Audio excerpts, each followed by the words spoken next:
गुरु कृपा है कि आपको डांट लगती है, आपको वचन सुनने को मिलते हैं, आप उसको स्वीकार कीजिए।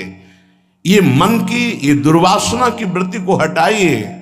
सुविधा भोगी बनने वाला कभी सच्चिदानंद का साक्षात्कार नहीं कर सकता। जानबूझ करके सुविधाओं का त्याग होता है, सुविधाओं में रहते हुए, और परमात्मा प्राप्ति की विकलता प्रकट की जाती है। समझ में नहीं आता। राग द्वेष की वृत्तियां, शरीर विलासिता की वृत्तियां, खाने पीने की वृत्तियां, सुख भोगने की वृत्तियां कितने दिन चलेंगी? मरना है, मरोगे। ये शरीर नाशवान, आज नहीं तो कल मरोगे। प्रार्थना मान लीजिए। तपलोक और महालोक, जनलोक में सब सिद्ध जन निवास कर रहे हैं, जो सृष्टि में प्रकट होते हैं और सृष्टि के बाद लय होते हैं। उनको एक बात का दुख पाया गया, संतों को, कि इस महान मानव देह में आकर के भी तुम भगवत प्राप्ति से वंचित हो। तुम्हें नींद कैसी ऐसी आ जाती है कि तुम्हारा भजन, तुम्हारी दिनचर्या, तुम्हारा साधन पथ रुक रहा है और तुम्हें चैन से सोना आ रहा है। तुम उपासक हो। ये जीवन हमारा प्रभु के लिए अगर नहीं समझ पा रहे हो तो आखिरी बात समझ लो, कोई समझाने वाला तुम्हें नहीं है, कोई समझाने वाला नहीं। सिर्फ तुम्हें बर्बाद करने वाला मिल सकता है, समझा कर उठाने वाला हरि या हरि का पार्षद मिल सकता है, और नहीं मिल सकता।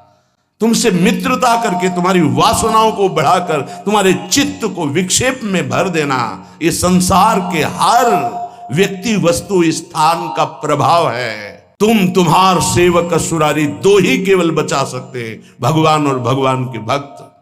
उनकी हर चेष्टा तुम्हारे चित्त को भगवदाकार बनाने के लिए है। कृष्ण कृपा का सीधा फल है साधु संग। कैसे मनुष्य शरीर को तुमने प्राप्त करके नाश करने की ठान ली है कि हम जो मन आएगा सो करेंगे।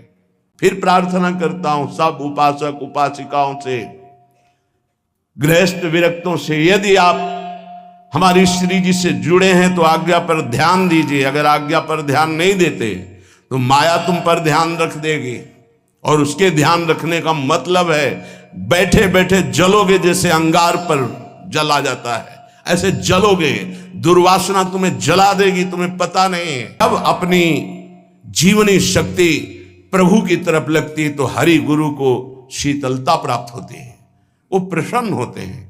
जब अपनापन करके तुम्हारी जीवनी शक्ति व्यर्थ नष्ट होती है, तब जलन होती है उस अपनेपन के कारण कि तुम समझ नहीं पा रहे हो। ये आज का अभ्यास तुम्हारे लिए कल काल बन जाएगा। गलत अभ्यास तुम्हारे लिए कल ये प्रमाद बन जाएगा। प्रमाद ही मृत्यु है, शास्त्रों में वर्णन है।